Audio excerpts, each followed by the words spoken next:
facilitation rather than instruction. We were attempting to create a peer community, a community of practice, of learners coming together who didn't feel that somebody's skills necessarily were better than theirs, but really encouraged everybody to share together. One of the biggest takeaways from us is the power of bringing learners together across different institutions, and I'll talk more about that in terms of our next steps.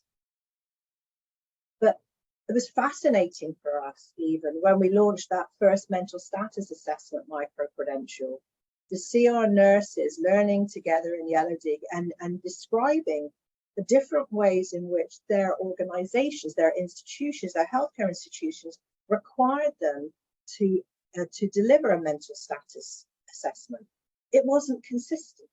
The language wasn't consistent. And when I think about that from the vantage point we have of building workforce capability and capacity across healthcare, frankly, if we don't even have a common language around something that is considered to be standard practice, no wonder our healthcare organizations are bearing greater costs in terms of onboarding, because they're trying to get every new hire, whether they're an experienced nurse or not, to a same level of just use of language in their own organizations, in their own institutions.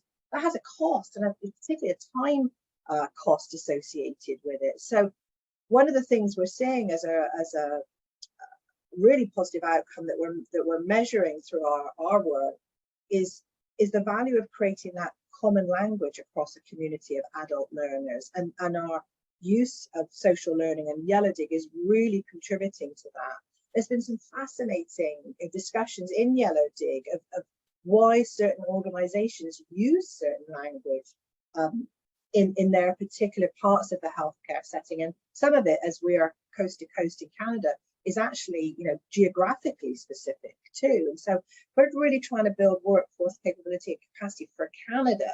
We really need to be thinking about that in the design of our micro-credentials, of our products. So that approach to facilitation in itself, really, really monumental, creating, as I said, that flat structure within that learning experience. Everybody's experience and existing skills are valued. The context in which they deploy those is valued. I love to see the learners and the skills coaches using the functionality of Yellowdig to recognize that for and with each other. I think that really encourages the learners to participate and engage more when they feel that the contributions they are making are valued by the community they're learning with.